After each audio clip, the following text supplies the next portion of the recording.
Hello students, English speaking की एक और नई वीडियो में आपका स्वागत है। इस वीडियो में हम अंग्रेजी को पढ़ना भी सीखेंगे और अंग्रेजी को बोलना। देखिए, अंग्रेजी बोलने के लिए सबसे ज़्यादा ज़रूरी होता है वाक्यों की प्रैक्टिस करना। ठीक है, अगर आपको ग्रामर के नियम बहुत आते हैं तब भी आप अंग्रेजी नहीं बोल पाएंगे जब तक कि आप वाक्यों की प्रैक्टिस ना करें। तो हम हर एक वाक्य को पढ़ना सीखेंगे, उसका वाक्यों का सही उच्चारण, उसमें जितने शब्द हैं उनका सही उच्चारण और वाक्य का हिंदी अर्थ भी। इससे आपको अंग्रेजी बोलने में बहुत ज़्यादा मदद मिलेगी। तो चलिए हम वीडियो की शुरुआत करते हैं। पहले देखिए, come come over here. Come over here, come माने होता आना, कम आओ, ओवर हियर मतलब यहाँ, इधर आओ या यहाँ आओ। अब देखिए, इसके लिए हम केवल इतना भी बोल देते हैं, कम हियर। तो कम हियर और कम ओवर हियर में ये अंतर होता है। कम ओवर हियर का मतलब होता है थोड़ा सा मूवमेंट, थोड़ा सा पास में आना, उसको बोला जाता है कि इधर आ जाओ। जैसे हमें कोई व्यक्ति पास में बैठा है ना, हम ये बोलते हैं ना कि इधर आ जाओ, फ्रेंडली, ठीक है, जैसे मित्रवत तरीके से। तो बोला जाता है कम ओवर हियर। लेकिन जब आदेश दे के बुलाते हैं तब हम बोलते हैं कम हियर। तो इसमें थोड़ा सा अंतर होता है। आगे देखिए, आर यू ओके। आर जब शुरू में लगेगा तो क्या हम बोलते हैं, क्या। यू माने तुम, ओके मतलब ठीक। आर यू ओके, क्या तुम ठीक हो। और आर का अर्थ क्या निकलेगा, हो। क्या तुम ठीक हो, आर यू ओके। आगे देखिए, बी केयरफुल।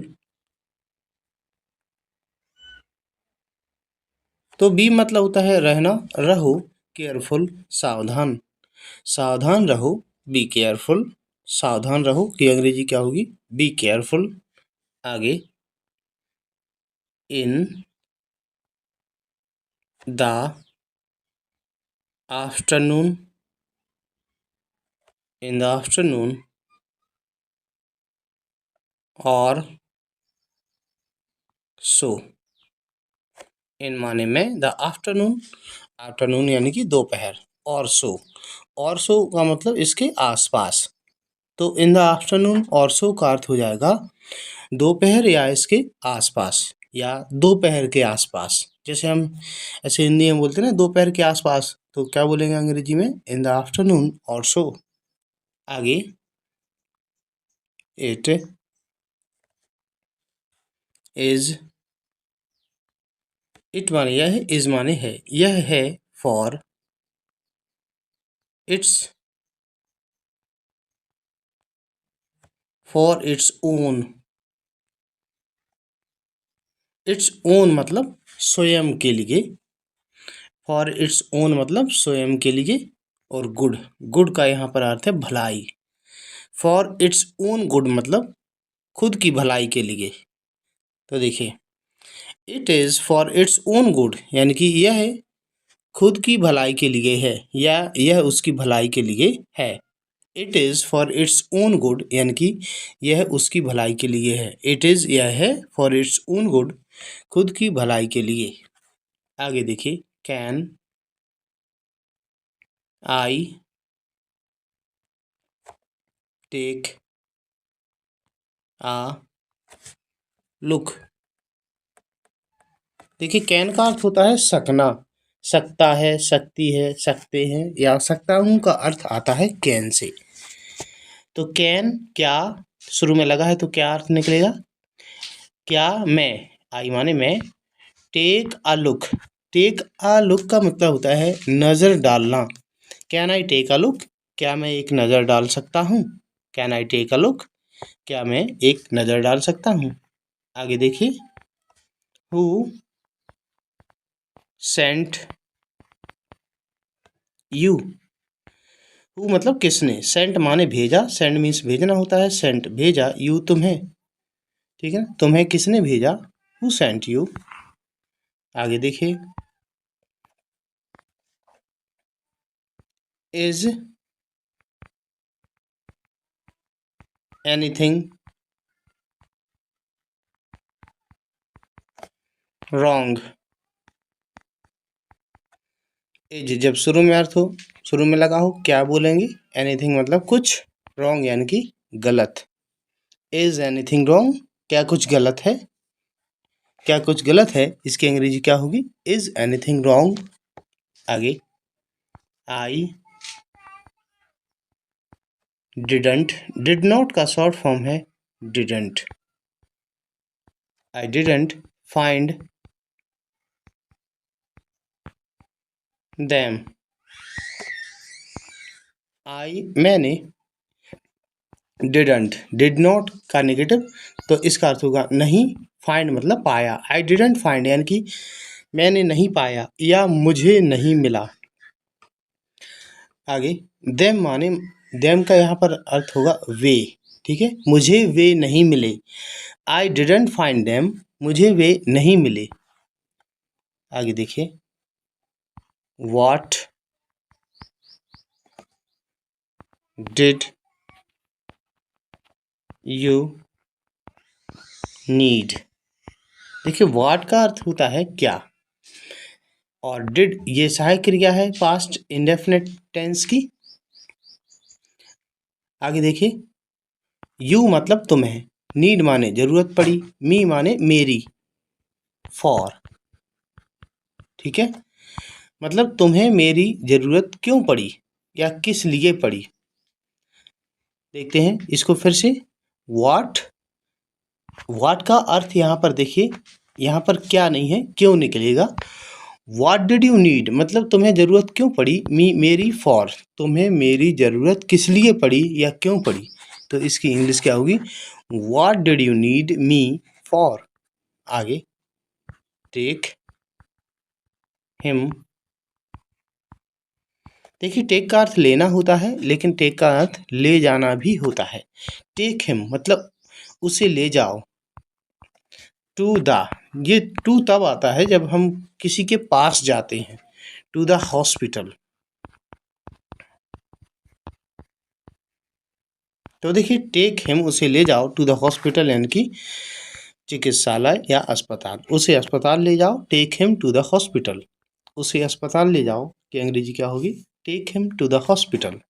आगे, आई वॉज वरीड। आई यानी कि मैं, वॉज मीन्स था, वरीड चिंतित, मैं चिंतित था। I was worried, I was worried. आगे, यू डोंट आंसर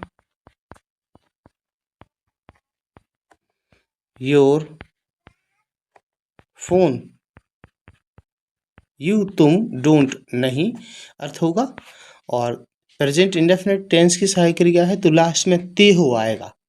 आंसर मतलब उत्तर देना, यू डोंट आंसर मतलब तुम उत्तर नहीं देते हो या जवाब नहीं देते हो। योर फोन अपने फोन का, योर मतलब अपने। ठीक है, जब करता जब यू होता है ना तो अपने की अंग्रेजी क्या होती है, योर। तुम अपने फोन का जवाब नहीं देते हो, you don't answer your phone, you don't answer your phone. आगे देखिए, आई डोंट नीड, नीड माने जरूरत होना, आवश्यकता होना। ठीक है, मुझे जरूरत नहीं है, आई डोंट नीड मुझे जरूरत नहीं है। एनीवन ये अपोस्ट्रोफियस है, एनीवन्स हेल्प किसी की मदद, मुझे किसी की मदद की जरूरत नहीं है। I don't need anyone's help. आप बोलेंगे I don't need anyone's help यानी कि मुझे किसी की मदद की जरूरत नहीं है। यू मैस्ट, अब अगेन, यू यानी कि तुम, मैस्ड अप, मैस्ड अप मतलब होता है गड़बड़ कर देना, अगेन दोबारा या फिर से, तुमने फिर से गड़बड़ कर दी। You messed up again, you messed up again तुमने फिर से गड़बड़ कर दी। आगे, आई वॉज थिंकिंग, थिंक में सोचना, थिंकिंग मतलब सोच रहा था। I was thinking last night, last night यानी कि पिछली रात। तो देखिए, या कल रात हम ये कह सकते हैं, I was thinking last night, मैं कल रात सोच रहा था, मैं कल रात सोच रहा था। आगे देखिए, यू कुड,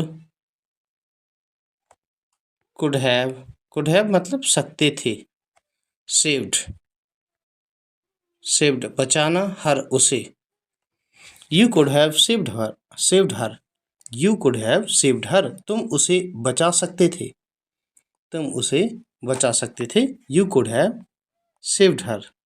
आगे, LETS लेट्स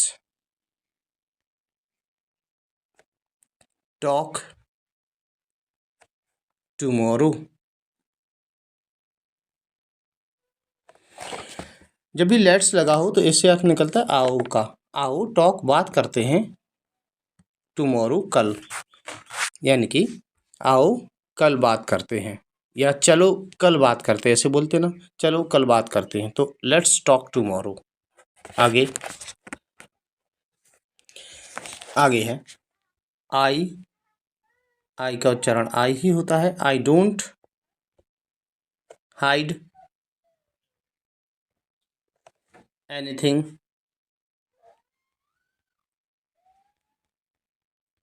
फ्रॉम यू। तो आई यानी कि मैं, डोंट नहीं, हाइड माने छुपाना, आई डोंट हाइड मैं नहीं छुपाता हूँ, एनीथिंग कुछ भी, फ्रॉम यू तुमसे, मैं तुमसे कुछ नहीं छुपाता हूँ। I don't hide anything from you, I don't hide anything from you, मैं तुमसे कुछ नहीं छुपाता हूँ। आगे, what are you sorry for, sorry for मतलब खेद है, तुम्हें किस बात का खेद है, तो इसकी इंग्लिश होती है what are you sorry for, what are you sorry for, तुम्हें किस बात का खेद है, what are you sorry for. आगे, इट विल बी यानी कि होगा, इट विल बी होगा, डिफिकल्ट कठिन, एनीवे एनीवे एनीवे वैसे भी, यह वैसे भी कठिन होगा, it will be difficult anyway, यह वैसे भी कठिन होगा, वैसे भी मुश्किल होगा, it will be difficult anyway. आगे देखिए, आगे वी कैंट, कैन और नॉट का short form can't, deny, deny मना करना, दैट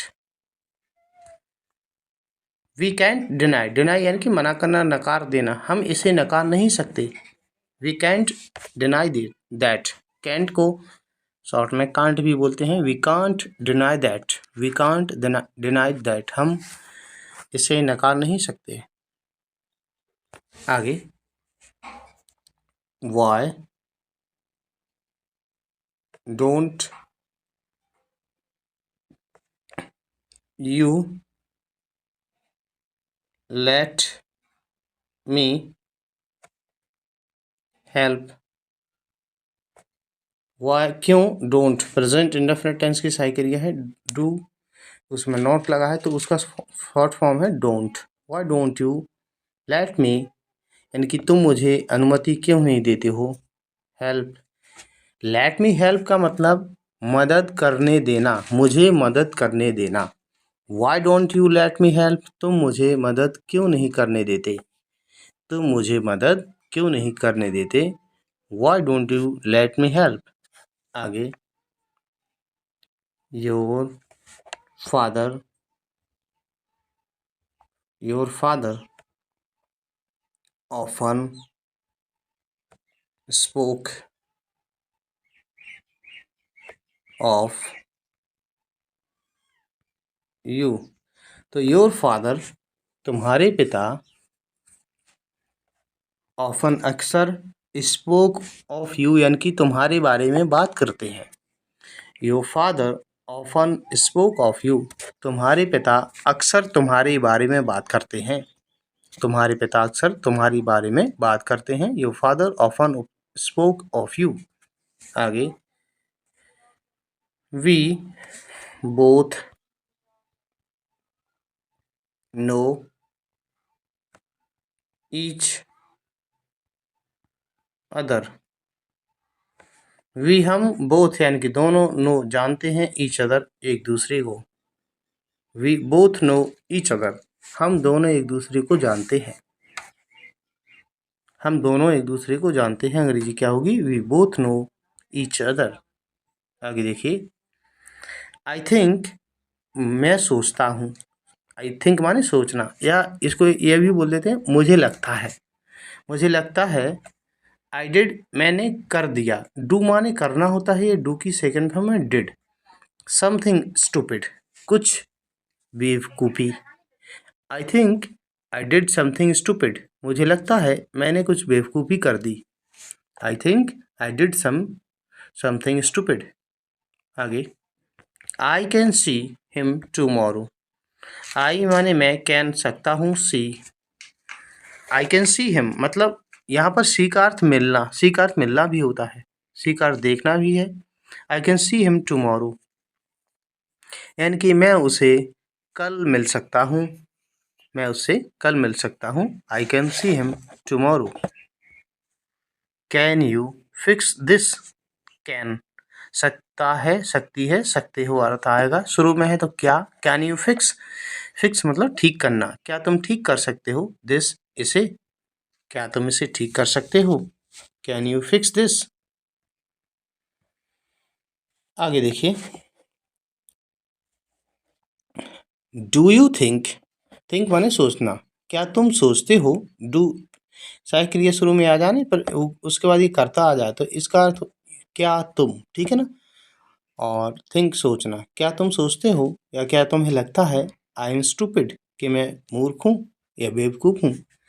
क्या तुम्हें लगता है कि मैं बेवकूफ़ हूँ। ऐसे वर्ड्स को अक्सर बोलते हैं। तो do you think I am stupid. Do you think I am stupid. आगे I just need a few hours. I मुझे जस्ट मतलब बस, नीड ज़रूरत है। आई जस्ट नीड मुझे बस ज़रूरत है। अ फ्यू आवर्स यानी कि कुछ घंटे, मुझे बस कुछ घंटे चाहिए। I just need a few hours. I am going to tell you something. I am मैं हूँ, गोइंग टू टेल मतलब बताने जा रहा हूँ या बताने वाला हूँ। यू तुमको, समथिंग मैं तुम्हें कुछ बताने वाला हूँ।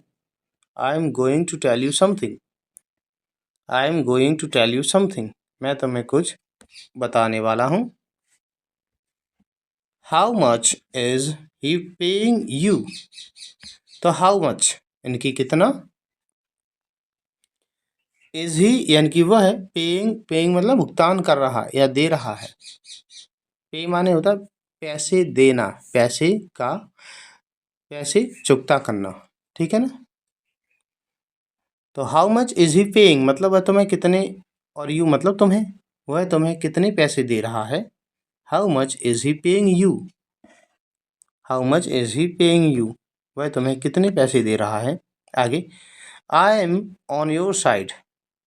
आई एम मैं हूँ, ऑन योर साइड, साइड मतलब होता है तरफ, एक प्रकार से, ठीक है। मैं तुम्हारी तरफ हूँ। I M on your side. I am on your side. आगे देखिए what do you mean by that. तो व्हाट मतलब क्या, डू यू मीन मतलब तुम्हारा मतलब है, मीन माने मतलब होना, बाय दैट उससे, ठीक है, या इससे, इससे तुम्हारा क्या मतलब है या तुम्हारा मतलब क्या है। What do you mean by that तुम्हारा मतलब क्या है। What do you mean by that. आगे it won't take much time. तो इट इसमें वोंट, ये वुड नॉट शॉर्ट फॉर्म है, गा घी गे आएगा इसका अर्थ, और इसमें नॉट भी है तो नहीं। टेक माने लेगा, इट वॉन्ट टेक यानी कि यह नहीं लेगा या इसमें नहीं लगेगा मच टाइम, ज़्यादा समय, इसमें ज़्यादा समय नहीं लगेगा। It won't take much time. Didn't you get paid, didn't क्या नहीं, यू तुम्हें, गेट पेड यानी कि पैसे मिलना, क्या तुम्हें पैसे नहीं मिले, डिडंट यू गेट पेड क्या तुम्हें पैसे नहीं मिले। आई हैव नो कैश, मेरे पास नकद नहीं है, कैश नहीं है, आई हैव नो कैश मेरे पास नकद नहीं है। तो स्टूडेंट्स, अगर आप इंग्लिश स्पीकिंग सीखना चाहते हैं तो इसी तरीके की वीडियोस में इस चैनल पर लाता रहता हूं, जिनको आप देखते रहिए। इंग्लिश स्पीकिंग में आपको काफ़ी ज़्यादा मदद मिलेगी। वीडियो अच्छा लगा हो इसे लाइक कीजिए। वीडियो देखने के लिए धन्यवाद।